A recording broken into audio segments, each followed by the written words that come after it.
Conociendo a Jesús, anunciando el Evangelio de Dios hasta lo último de la tierra, instruyendo a su pueblo en la sana doctrina y el conocimiento del Hijo de Dios.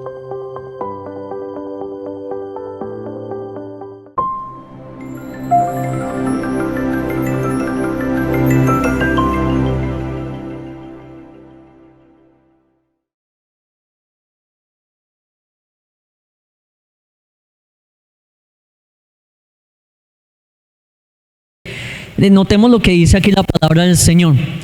El pueblo de Israel ya había derrotado a 2 enemigos, ¿verdad? ¿Cuántos aquí hemos derrotado enemigos? ¿Sí? ¿Sí o no hemos derrotado? Yo creo que aquí todos hemos derrotado algunos enemigos. El Señor nos ha dado victorias, mis hermanos. Dios nos ha dado victorias en su vida. Yo sé que hay gente en ese lugar que se puede levantar a decir: yo vencí la enfermedad, yo vencí este ataque, el diablo en determinada fecha se me levantó, me atacó por este lado, me atacó por esta otra área, pero yo lo vencí en el nombre del Señor, ¿verdad que sí? Y entonces cuando usted y yo vencemos, cuando usted y yo nos comenzamos a volver victoriosos en la vida cristiana, porque la vida cristiana es una vida de constantes luchas. No solamente es una sola lucha la que tendremos que vivir o afrontar. Cuando recién llegamos a este lugar, yo les había predicado a ustedes: entre mayor la bendición, también mayores van a ser las luchas, ¿verdad que sí? Y hablábamos de que el pueblo de Israel en Egipto no tenía de pronto mayor batalla. Salieron y allá en el desierto comenzaron a batallar en algunas áreas, pero las verdaderas batallas del pueblo de Israel fueron cuando quisieron conquistar la tierra prometida, ¿verdad que sí? Entonces, cuando usted y yo queremos conquistar la bendición, ahí es donde nos vamos a ver enfrentados a las verdaderas batallas. No quiere decir que en el tiempo de la prueba no hayan batallas. No quiere decir que en el mundo, allá en ese Egipto suyo y mío, no hayamos tenido batallas. Por supuesto que las tuvimos, por supuesto que las hemos tenido, pero las batallas más grandes están cuando el pueblo de Dios se dispone a recibir la bendición. Ahí es donde se forman las batallas más grandes. Una de las batallas más grandes del pueblo de Israel, Jericó. Qué batalla tan enorme, qué batalla tan grande, pero era porque ya estaban conquistando la tierra prometida. La otra batalla que registra aquí, Jai, esa otra ciudad que en principio, cuando el pueblo de Israel fue a pelear contra ellos, cayeron derrotados. ¿Por qué fue que cayeron derrotados?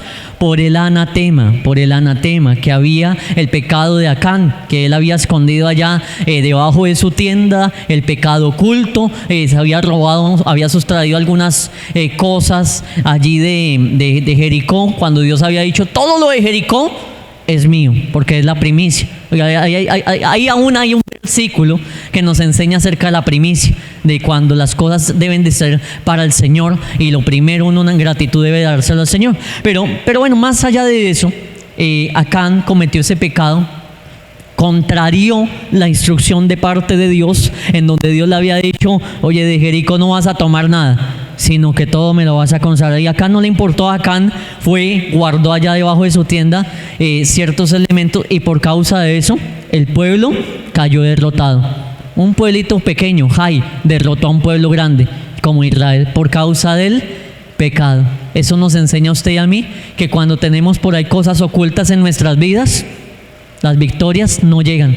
Las victorias no llegan. Por eso es mejor, como le dice la palabra del Señor, el que confiesa su pecado y se aparta, ¿qué sucede? Alcanza misericordia, gloria a Dios. El que confiesa su pecado y se aparta de su pecado, alcanza misericordia. El salmista David un día dijo: mientras yo callé, envejecieron mis huesos. Eso de callar no es de que se quede calladito y ya, es mientras no se puso a orar, a confesar el pecado. Mientras que uno se queda ahí callado, mientras uno no va de rodillas a la presencia del Señor a confesar el pecado y a resolverlo delante de Dios, los huesos se le comienzan a envejecer a uno, tanto literal como físicamente, espiritualmente y todo lo que usted quiera. Ahí comienza la persona a estancarse, ahí comenzamos usted y yo, porque yo creo que usted y yo también hemos pasado por ahí, en épocas de nuestra vida donde uno ha tenido por ahí algo pendiente por resolver, y en vez de resolverlo rápido, como que se nos va agrandando el problema, se nos va extendiendo el problema, Y en vez de ver la bendición, comienza a ver un estancamiento, se comienzan a ver problemas, comienza a surgir un poconón de cosas que no quisiéramos ver en nuestras vidas. Por eso Dios dice, venid y estemos a cuentas, ¿verdad que sí? Dios dice, venid y estemos a cuentas, vuelven a amistad con el Señor. Volveos a Dios y yo también, Dios, me volveré a vosotros, dice el Señor, ¿verdad?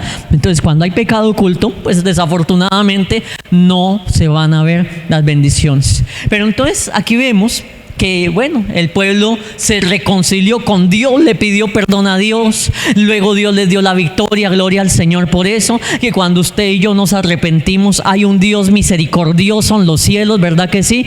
Que nos perdona, que nos restaura, que nos levanta. Ese es el Dios al cual usted y yo le servimos, un Dios que tiene misericordia de ti. ¿Quién es el acusador? Satanás. Entonces usted no se sienta nunca acusado por Dios. Siempre que usted se sienta acusado, ¿quién es? Satanás. Satanás. Dios lo que quiere es que nosotros estemos a paz con Él. Jesús un día dijo, yo no vengo a juzgarlos, yo vengo a que el mundo sea salvo. Jesús fue a salvarnos. ¿Jesús acaso juzgó a la mujer adúltera? No, es que ni siquiera la gente que cogieron allá con, coloquialmente la frase, con las manos en la masa. Jesús no los juzgó, Jesús los perdonó. Y no quiere decir eso que Jesús sea una alcahueta, por supuesto que no.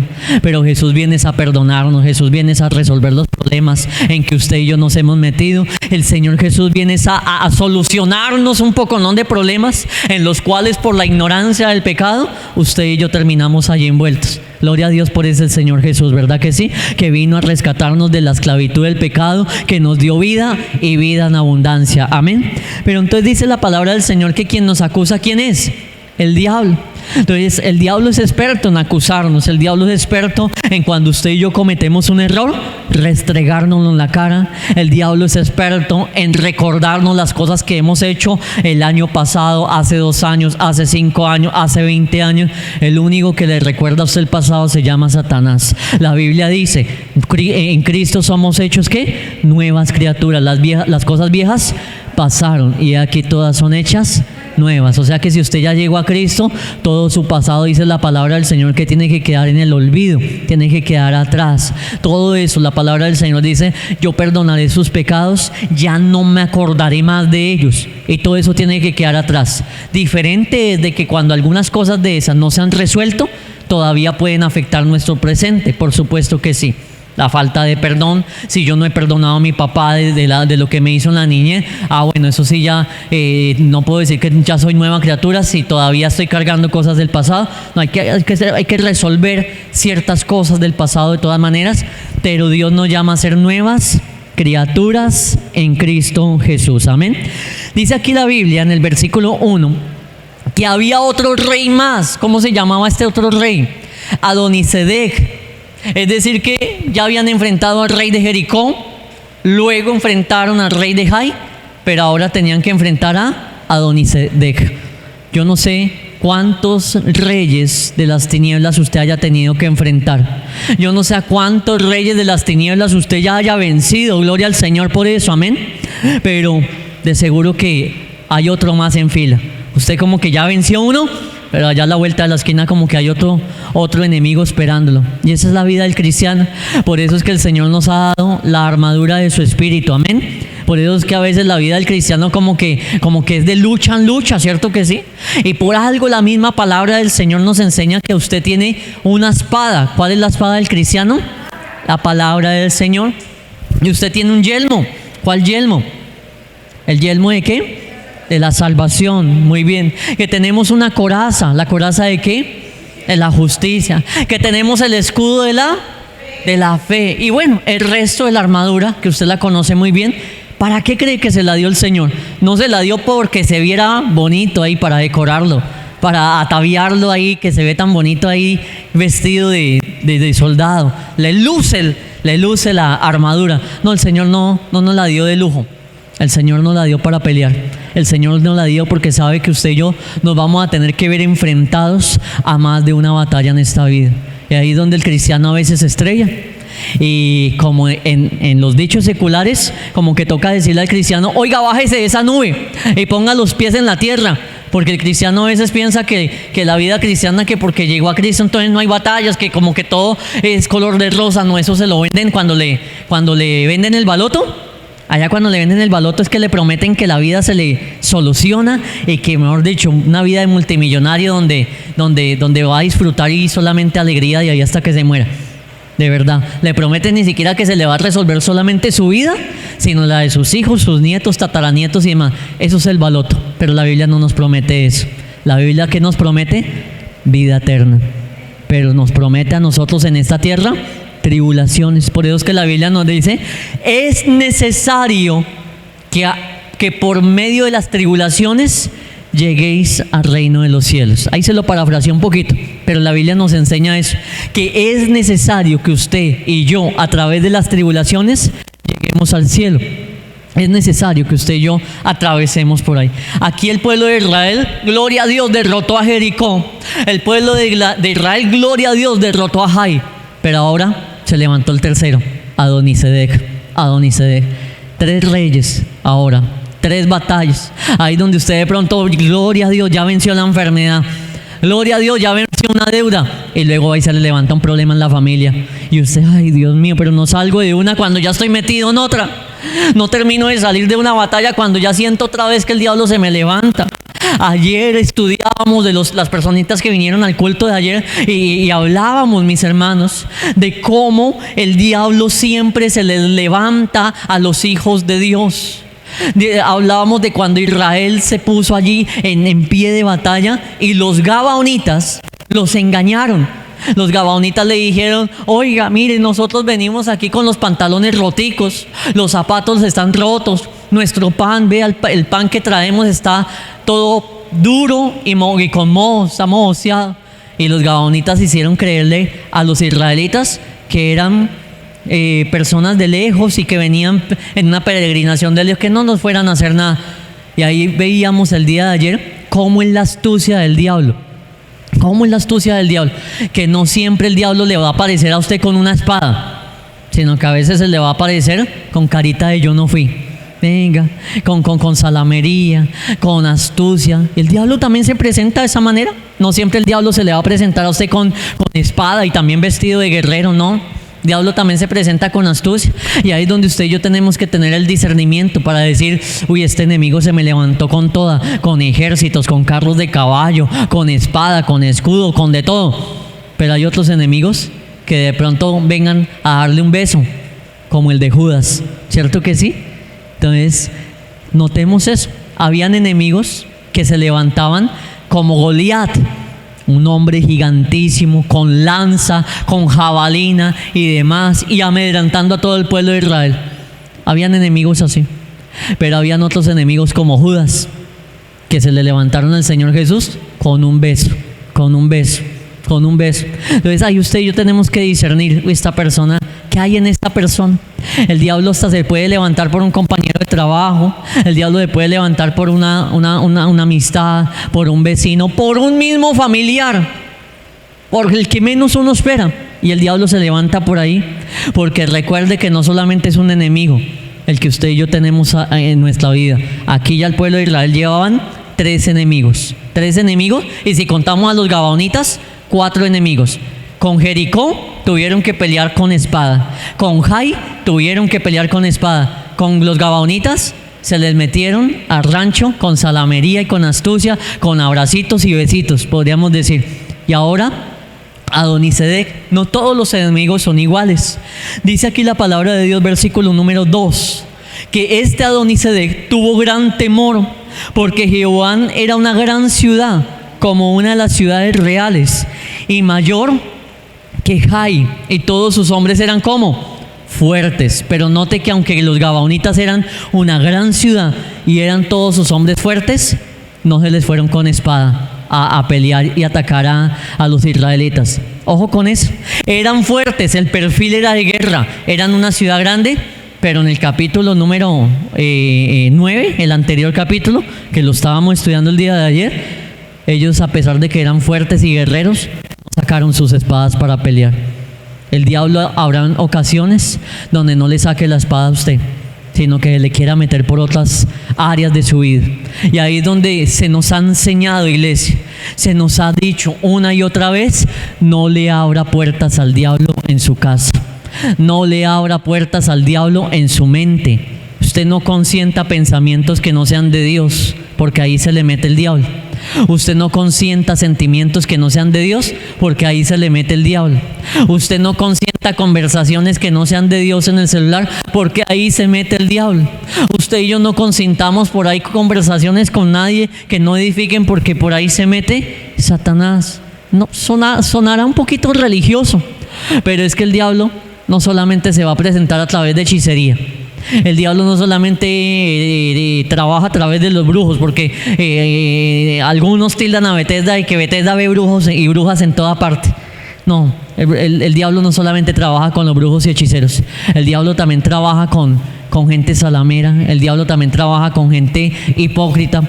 El diablo también trabaja con Judas, que son gente que pueden estar llegando a servir, pero que después traicionan. Gente que pueden estar allí sirviendo, pero ¿qué hacía Judas? Judas era un servidor, ¿verdad? Uno de los 12 apóstoles. ¿Y qué hacía Judas? Sustraía de las ofrendas, vendió al maestro, besó al maestro en forma de hipocresía. Entonces, el diablo trabaja de diferentes maneras. Dice aquí la palabra del Señor en el versículo número 3: por lo cual Adonisedec, rey de Jerusalén, envió a Joram, el rey de Hebrón, a Piream, rey de Jarmut, a Jafía, el rey de Laquis, y a Debir, el rey de Eglón, diciendo: subid a Mid y ayudadme, y combatamos a Gabaón, porque ha hecho paz con Josué y con los hijos de Israel. Yo no sé si usted haya escuchado esto en algún tiempo o en alguna prédica, pero cuando un demonio queda derrotado, usted, yo no sé si haya escuchado que ese demonio, esos espíritus los castigan. ¿Sí lo ha escuchado? Esos demonios los castigan y son atormentados. Bueno, aquí usted puede ver un ejemplo de ello, en donde los reyes de los cananeos iban a ir a atacar a los gabaonitas, porque los gabaonitas se les habían torcido, se les habían volteado y ahora estaban aliados con Israel. Entonces vea cómo entre ellos mismos también se atacan. Pero prestemos la atención a algo más que dice ese versículo, y es que el rey de Adonisedec llamó a 5 reyes más y les dijo: venid y ayúdenme, venid a mí y ayúdenme. O sea que el diablo, ¿será que el diablo pide ayuda? Sí, el diablo pide ayuda. Mire, contaba, en estos días estábamos hablando con una persona en una consejería, y esa persona nos contaba de que, bueno, estaba como en especie de una liberación en cierto lugar. No, esa persona estaba en liberación, sino que estaba observando otra liberación. Y esa persona que estaba en ministración, la persona que sí estaba en liberación, alzaba la mano y comenzaba a invocar más demonios, llamando más demonios, para que lo ayudasen en ese momento. Como cuando ahí se estaba ministrando una liberación, ese demonio no quería soltar ese cuerpo y comenzó a llamar y a invocar legiones. Y la persona que nos contaba nos decía, esa persona, se escuchaba la voz no de la persona, sino como de los demonios, cómo llamaba a otros demonios para que lo ayudase, cómo invocaba más legiones. Y eso pasa en el mundo espiritual. Los demonios llaman a otros demonios para que sean ayudados, para poder destruir, para poder pelear contra usted, para poder pelear contra una iglesia. Cuando usted y yo estamos venciendo, el diablo va a llamar refuerzos. ¿Qué nos toca a usted y a mí hacer? Doblar ayuno, doblar oración, pedir también los refuerzos del cielo, amén, los ángeles del Señor, pedir: Señor, revísteme de tu poder, de tu gloria, porque si el diablo se arma de más enemigos, usted y yo también nos tenemos que preparar para una batalla todavía mayor. Mire, ¿usted cree que el diablo está contento con que usted y yo nos hayamos venido a este lugar? No, para nada. Porque pese a que de pronto, como en toda decisión, hayan pro y contras, mis hermanos, esto es una gran bendición. Esto es una gran bendición. El que usted y yo ya hayamos pasado del lugar anterior a este lugar es una gran bendición. Espiritualmente es una gran bendición. Es una gran bendición. Pero el diablo no está contento. Y ahí es donde el diablo entonces podría estar llamando a otros más, o un espíritu llama a otros más para ahora hacer guerra contra la iglesia. Ahí es donde la iglesia tiene que apercibirse y guerrear contra Satanás. Si un hogar es restaurado, ¿usted cree que los demonios quedan muy contentos y muy tranquilos? No, los demonios comienzan a llamar: venga que tenemos que destruir este hogar, como que este hogar se está levantando mucho y nosotros tenemos que destruirlo. Y el diablo mira cómo hacer para dañar, mis hermanos. Ahí donde el Hijo de Dios no puede descuidarse ni un solo momento. El pueblo cristiano no se puede descuidar, mis hermanos. Dice aquí la Biblia, versículo número 4: subid a mí y ayudadme, y combatamos a Gabaón, porque ha hecho paz con Josué y con los hijos de Israel. Versículo 5: y 5 reyes de los amorreos, el rey de Jerusalén, el rey de Hebrón, el rey de Jarmut, el rey de Laquis y el rey de Eglón, se juntaron y subieron ellos con todos sus ejércitos y acamparon cerca de Gabaón, dice la palabra del Señor, y pelearon contra ella. Ya no era un rey, se unieron 5 reyes. Entendamos que a la medida que usted y yo vayamos creciendo en bendición, ya no vamos a tener que enfrentar a un demonio, sino que se van a juntar varios, y tendremos que ya no pelear contra un demonio, sino ahora contra un principado, contra una legión, contra un gobernador de las tinieblas. Entonces, ¿cuántos queremos crecer en Dios? ¿Amén o no amén? Queremos crecer, pero eso no solamente es de que, uy, sí, yo crezco espiritualmente y se me multiplicó la bendición. No, es que también se van a multiplicar los enemigos. Es que los enemigos también van a ser más fuertes. Es que los enemigos que ahora haya que enfrentar también van a ser más poderosos. O sea, Dios no le va a dar una unción de balde. El Señor le va a dar más unción a usted, pero también le va a permitir unas batallas más fuertes. Esas son las cosas que usted y yo tenemos que estar preparados. Señor, te pido más unción. Señor, te pido más bendición. Señor, te pido un crecimiento espiritual. ¿Cuántos le hemos pedido a Dios que nos aumente la fe? Gloria a Dios. Y como que se nos vienen problemas, pero es que a través de los problemas se forma la fe. Entonces ahí, Señor, ya me acordé que te pedí que me acrecentaras la fe. Ahora ya entiendo por qué estoy atravesando eso, porque esto lo estás usando para que yo crea más en ti. Señor, auméntame la fe, y voy y me enfermo. ¿Sí? ¿Por qué? Porque la fe lo tiene que llevar a usted a creer en la sanidad. ¿Amén o no amén? Esas son las formas de operar a veces de Dios. Son formas que no solamente, o sea, humanamente uno quisiera: Señor, auméntame la fe y ya, listo. Y así automáticamente, como que cuando usted y yo ponemos a cargar el celular y está en 15% y se sube al ratico en 80%, 90% o hasta el 100%. Y a momentos queremos que eso pase en nuestra vida. Señor, auméntame la unción, listo, 100%. Señor, auméntame la fe, 100%. Pero es que más allá de eso, es que se viene. ¿Qué conlleva eso? ¿Qué conlleva que Dios te unja? ¿Qué conlleva que Dios te aumente la fe? ¿Qué conlleva que Dios derrame sobre ti aceite? Dios un día llamó a David, ¿verdad que sí? David, ¿qué enemigo se enfrentaba a David cuando era un pastor de ovejas? A ver, ayúdenme. Un oso, ¿qué más? Un león, y pare de contar. Hasta ahí nomás. Un oso, un león, y de pronto por ahí algún ladrón de ovejas, algún bandido por ahí que quisiese robar alguna oveja, algún lobo, cositas así.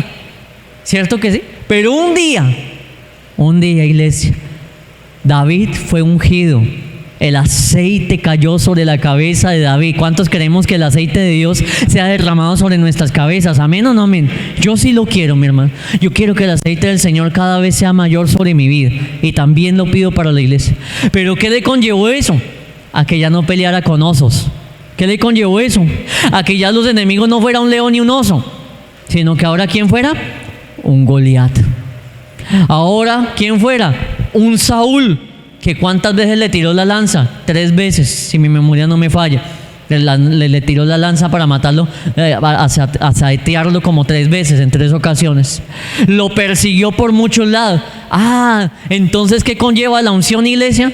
La unción conlleva mayores enemigos mucho más grandes. Entonces, ¿cuántos queremos la unción? Ya más poquitos amenes, ve, así ve. ¿Cuántos queremos la unción? Amén. Pero eso, iglesia, tenemos que entenderlo, que también nos va a representar mayores batallas, mayores peleas, más ayuno, más oración, mayores guerras.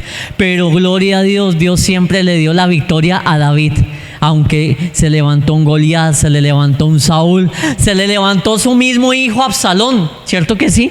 Uy, qué enemigos tan grandes. Yo creo que a David le costó más su propio hijo que no el mismo Goliat ni el mismo Saúl, que era su propio hijo. Es su propio hijo levantándosele a él.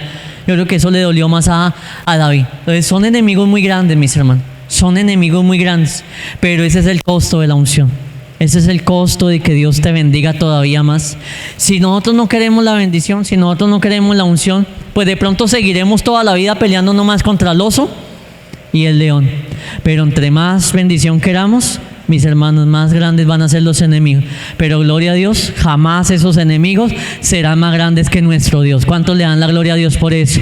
Nuestro Dios siempre será más grande que nuestros enemigos. Nuestro Dios siempre será más grande que esos enemigos. Y ahí es donde la batalla siempre la vamos a ganar nosotros, siempre y cuando estemos de la mano de Dios. Dice aquí la Biblia que se juntaron 5 reyes para pelear contra Gabaón. Versículo 6. Entonces los moradores de Gabaón enviaron a decirle a Josué al campamento en Gilgal: no niegues ayuda a tus siervos, sube prontamente a nosotros para defendernos y ayudarnos, porque todos los reyes de los amorreos que habitan en las montañas se han unido contra nosotros. Vea cómo el diablo se unen allá. Eso también le hace falta al pueblo de Dios. Yo ayer estaba teniendo una consejería, yo le decía a un hermano de la iglesia: no pelee solo, para eso está la iglesia. Hable, pida oración, comuníquese con nosotros, diga: vea, yo estoy pasando por esto, pide oración por eso. Que hay gente que de pronto por pena, por el que dirán, por lo uno o lo otro, no habla, no expresa: vea, pastor, estoy pasando por eso, necesito que me apoyen en oración, vea, necesito que se haga una cadena de intercesión por esto, por aquello. Hay gente que no habla y pelea solos y luchan solos. No, mire que hasta el enemigo se une para pelear. ¿Cuánto no más la iglesia del Señor cuando el apóstol Pablo dice: orad los unos por los otros? Y ahí hay una gran bendición. Dice aquí la Biblia, versículo 7: y subió Josué de Gilgal, él y todo el pueblo de guerra con él, y todos los hombres valientes. La iglesia, ¿cómo tiene que ser? Valiente. Una iglesia que hay pelea, listo, vamos a pelear. No una iglesia que diga: hay pelea, ay no, yo no quiero pelear, no, yo no quiero una batalla, no, yo no quiero eso. No, el pueblo de Dios es un pueblo preparado para toda buena obra, amén. El pueblo de Dios es un pueblo preparado para la batalla, para la lucha. Que tocó la lucha, nos toca. Y gloria a Dios, porque ahí hay una victoria. Cada batalla, deje de mirar las batallas como batallas. Mire las batallas como victorias, amén o no amén. Cambie la perspectiva, no mire la batalla como que hay otra lucha más. No, mire la batalla, ahí hay una victoria más para mi repertorio, ahí hay una victoria más para mi hoja de vida, ahí hay un milagro más que voy a tener que contar más adelante. Ese es el Hijo de Dios, amén. El que se pone a mirar el problema como problema, ay no, otro más, vean, otro problema más. Y terminamos peor que... ¿Cómo era que llamaba este comediante? Pedro Remalas, ¿verdad? Terminamos peor que él, contando de solamente desgracia tras desgracia, tragedia tras tragedia, y esa no es la voluntad del Señor. La voluntad del Señor es que usted y yo podamos decir: uy, sí, me enfermé, pero Dios me sanó. Sí, me pasé una crisis en la familia, pero Dios la restauró. La voluntad del Señor es que usted y yo podamos decir: sí, el brujo y el hechicero se levantó, pero el Señor derramó los juicios contra ese brujo y ese hechicero. Esa es la voluntad del Señor, ¿lo estamos entendiendo? El pueblo de Israel pudo decir: Jericó estaba cerrada, bien cerrada, pero dimos las 7 vueltas, 13 vueltas, y los muros cayeron. Ya tienen un testimonio para contar. Ya no se estaban quejando diciendo: uy, no, qué ciudad tan cerrada, uy, qué ciudad tan difícil de conquistar. No, tenían ahora un testimonio para contar. Ellos no tenían ahora una queja. No, mire, Jai, una ciudad pequeñita, y van y nos derrotan. No, ellos pudieron testificar: hay una ciudad que de pronto cuando nosotros tuvimos pecado nos derrotó, pero cuando nosotros nos pusimos a cuentas con Dios, Dios nos dio la victoria, y aprendimos que para obtener las victorias de Dios se necesita la santidad. ¡Ah, qué bendición! Aprender, crecer en fe, tener ese aprendizaje, esa formación, ¿cierto que sí? Pero si usted y yo no aprendemos a ser formados por Dios, si usted y yo no aprendemos a ver las cosas como Dios las ve, nos vamos a quejar, nos vamos a lamentar, vamos a ver lo peor de todo, vamos a dejarnos creer las mentiras del diablo. Entonces, no, yo no vuelvo a la iglesia porque es que mire que me dijeron tal cosa, no, es que yo no vuelvo a la iglesia porque tal y tal cosa. No, mi hermano, a una persona de pronto se paró aquí a predicar en algún momento y le dijeron: usted no sirve para predicar. Si la persona se deja creer ese dardo del diablo, ¿qué va a hacer? No, yo no vuelvo a predicar, yo por allá ni vuelvo, mejor dicho, a esa iglesia. Pero si esa persona más bien ve las cosas como con la perspectiva de Dios, va a decir: en Jeremías tampoco creyeron. Tampoco le creyeron a Moisés, tampoco le creyeron por allá a Josué, tampoco le creyeron por allá a Aarón, pero Dios, la vara de Aarón, hizo que reverdeciera. Listo, tomemos solamente el ejemplo de Aarón para no hablar de los otros. No le creyeron a Aarón que Aarón era el sumo sacerdote, pero Dios hizo que la vara de Aarón reverdeciera. Entonces de pronto a mí hoy no me creen que yo pueda predicar, pero Dios hará que mi vara reverdezca. ¿Amén o no amén? Esa es la gloria del Señor. Entonces, ¿a quién le creemos? ¿Al diablo o a Dios? A Dios. No le creamos las mentiras al diablo, porque si usted y yo le creemos las mentiras al diablo, nuestra vida se va a volver un fracaso, se nos va a frustrar, mis hermanos. ¿Cuánta gente a nosotros, a mi esposa y a mí, nos dijo que nosotros no íbamos a durar más de un año cuando nos mandaron aquí a esta ciudad? No, se van a cerrar, no, ustedes se van a tener que devolver, no, eso no sé qué, esa iglesia no les va a funcionar, esa iglesia no les va a dar. Cantidad de gente que no daba un peso. Ya llevamos 4 años y medio y la iglesia sigue creciendo, y la iglesia sigue avanzando para la gloria del Señor. Entonces, mis hermanos, si usted y yo nos ponemos a prestarle oído a los comentarios negativos del mundo, vamos a quedar derrotados. Pero si usted y yo le creemos al Señor y hacemos oídos sordos a los comentarios del enemigo, ahí es donde usted va a tener bendiciones de parte de Dios. Amén. Si usted y yo escuchamos las mentiras del diablo, nos va a pasar lo del pueblo de Israel, cuando los 12 espías llegaron con un informe. ¿Qué dice la Biblia? ¿Cómo era el informe? Desalentador. No, allá hay gigantes, no vamos a poder. ¿Qué pasó? Contaminaron a todos de esa incredulidad y ninguno pudo ir a poseer la tierra prometida, solamente los que creyeron. ¿Solamente quiénes, iglesia? Los que creyeron. Usted y yo somos llamados a ser como Josué y Caleb, a creerle a Dios, porque solamente los que creen en Dios van a ver las bendiciones de Dios. Amén. Solamente los que creen en Dios van a ver las bendiciones de Dios, del resto no. Aquí en esta iglesia, mi hermano, mi hermana, tenemos que levantarnos, hombres y mujeres, que le creamos al Señor para ver las bendiciones de parte del Señor. Dice el versículo número 10, el 9. No, el 8, no hemos leído el 8, vea, ya nos estamos adelantando mucho. Y Jehová le dijo a Josué: no tengas temor de ellos, porque yo los he entregado en tu mano y ninguno de ellos prevalecerá contra ti. Qué promesa más grande, subráyela hoy en esa Biblia, mi hermano. Que Dios te dice a ti: oiga, no tenga temor de nada, porque yo te entrego en tus manos la bendición y ninguno de esos enemigos va a prevalecer contra ti. Créale a esa promesa, y si usted tiene que meterse en un ayuno y oración por esa promesa, hágalo, mi hermano. Humanamente uno se tiende a veces a angustiar, a desesperar: y ahora yo qué voy a hacer con esto, y ahora yo qué voy a hacer en esta situación, y cómo voy a salir de esta. Dios nos está diciendo en esta noche: no temas, que yo te los entrego en tus manos, y eso no va a prevalecer contra tu vida. Amén o no amén. Eso no va a prevalecer contra tu vida. Dice aquí la Biblia en el versículo número 9: y Josué vino a ellos de repente, habiendo subido toda la noche desde Gilgal. ¿Se esforzó o no se esforzó? Hizo una vigilia. Toda la noche marchó allí desde Gilgal, dice ahí la Biblia. Es ahí donde usted y yo también nos tenemos que esforzar. Y dice el versículo 10, y Jehová los llenó ¿de qué? ¿De qué los llenó, iglesia? De consternación delante de Israel, y los hirió con gran mortandad en Gabaón, y los siguió por el camino que sube a Bet Horón, y los hirió hasta Aseca y Maceda. Entonces Dios los consternó a ellos, estaban confundidos y los hirió a los enemigos. Ese, iglesia, es el Dios que usted y yo tenemos, un Dios que pelea por la iglesia, un Dios que no deja a la iglesia sola, un Dios que pelea por sus hijos, amén. Usted, yo no sé qué enemigos pueda tener hoy, si son enemigos del hogar, si son enemigos en la economía, si son enemigos en lo espiritual, en lo ministerial, en lo que sea, pero la Biblia dice que Dios los puede consternar a sus enemigos. Ojo, tenemos que diferenciar entre enemigos y cosas naturales, porque no todo es diablo.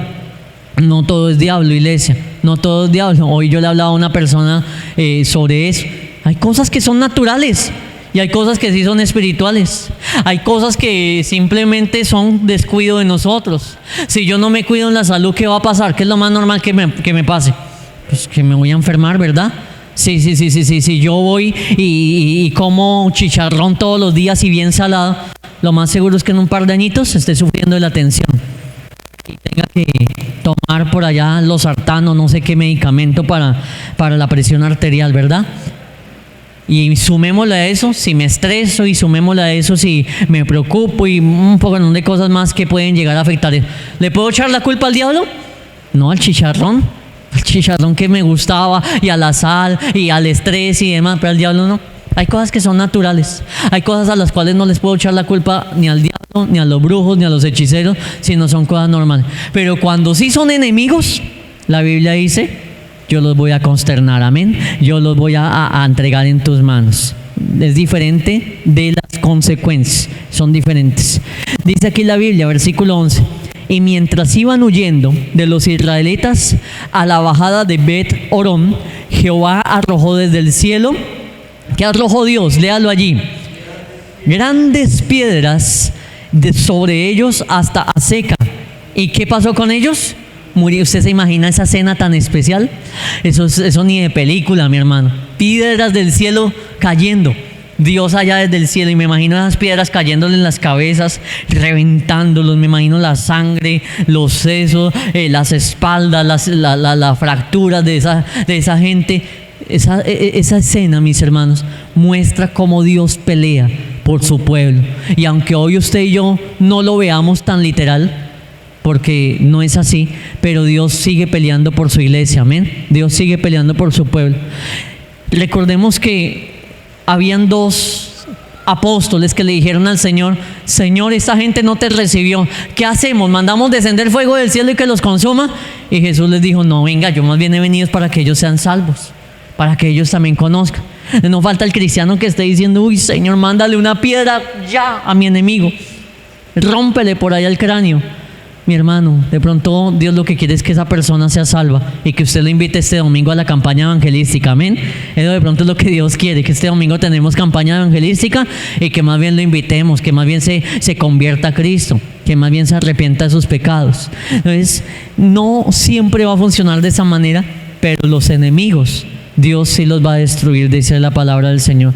No nos puede olvidar que nuestra lucha hoy en día no es contra sangre ni carne, sino contra lo espiritual, demonios, principados, gobernadores de las tinieblas, legiones, etc.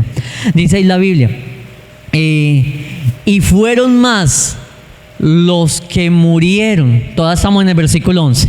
Y fueron más los que murieron por las piedras del granizo que los hijos de Israel mataron a espada. O sea que Dios mató más gente con piedras de granizo que el mismo pueblo de Israel a espada.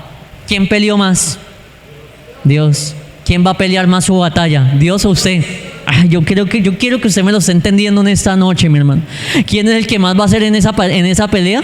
Dios. Usted de pronto quejándose: hay otra pelea más. ¿Quién es el que más va a pelear ahí? Dios. Dios, porque Dios dice en la Biblia que Dios derrotó más por las piedras de granizo, enemigos, que los que el pueblo tuvo que matar a espada. De pronto usted pueda estar viendo 20 enemigos. Gloria a Dios. Dios va a matar 15 y le va a dejar solamente por ahí 5 a usted. Es que Dios es así. Dios es un Dios que no lo deja a usted solo. Dios es un Dios que no lo deja pelear solo. Dice ahí la palabra del Señor que los mató ¿con qué? Piedras de... Y eso la Biblia nos dice que se va a volver a repetir. ¿Cuándo? Dentro de poquito tiempo. Los que se han leído el Apocalipsis saben que las bolas o las piedras de granizo mezcladas con fuego se van a ver descendiendo dentro de no mucho tiempo y van a matar a mucha gente. Eso va a pasar otra vez. Eso va a pasar otra vez. En Egipto pasó en las plagas que Dios mandó contra Faraón y Egipto. Aquí pasó contra los gabaonitas. Y en la Biblia hay varios eventos donde el granizo caía, porque el granizo es una de las armas de Dios. No el granizo que cae por ahí, sino las bolas de granizo mezcladas con fuego. Son un granizo obviamente mucho más grande y que pues hace las veces ahí del juicio y de las armas de Dios. Versículo 12. Entonces Josué habló a Jehová el día en que Jehová entregó al amorreo delante de los hijos de Israel y dijo, en presencia de los israelitas: Sol, detente en Gabaón, y tú, luna, en el valle de Ajalón. ¿Cuántos habíamos escuchado eso? Yo creo que toda la iglesia, ¿cierto? Un hombre en la historia que logró hacer que el tiempo se detuviera. Un hombre que logró hacer que el tiempo se detuviera. Qué fe tan grande de este hombre, la de Josué. Josué le dijo al sol: Sol, detente en Gabaón, y tú, luna, en el valle de Ajalón. Versículo 13. Y el sol se detuvo y la luna se paró hasta que la gente se hubo vengado de sus enemigos. El tiempo se detuvo. ¿Hasta que qué? Hasta que el pueblo de Israel se pudo haber vengado de sus enemigos. Dice ahí en signo de pregunta: ¿no está escrito esto en el libro de Jacer? Y el sol se paró en medio del cielo y no se apresuró a ponerse casi, ¿cuánto? Un día entero. Ahorita hubo una consternación total en el mundo por el eclipse que hubo hace unos días atrás, ¿cierto que sí? Imagínense un día entero, quieto el sol y la luna, un día entero. Venga, ¿será que dañaron los relojes? El tiempo como que no corre. ¿Y qué pasó ahí? La ciencia, usted googlea y demás y puede investigar, y aún los científicos dicen que falta un día en el calendario de la humanidad. Falta un día. Y la misma ciencia data esos registros y confirma, porque la ciencia confirma lo que dice la Biblia. Los científicos mismos datan de que hay un día perdido. Hay un día perdido allí dentro del tiempo como tal. Y es que un día un hombre le creyó a Dios y dijo: mis enemigos no se van a ir. Sol, detente en Gabaón, y tu luna en Ajalón. Y allá fue y los persiguió, los mató. Dice el versículo 14: no hubo un día como aquel, ni antes, léalo allí, ni después de él, habiendo atendido Jehová a la voz de un hombre. Porque Jehová, créalo hoy, peleaba por Israel, y hoy Dios pelea por ti. ¿Cuántos le dan la gloria al Señor? Dele la gloria al Señor en esta noche, mi hermano, mi hermana. Conociendo a Jesús, anunciando el Evangelio de Dios hasta lo último de la tierra, instruyendo a su pueblo en la sana doctrina y el conocimiento del Hijo de Dios.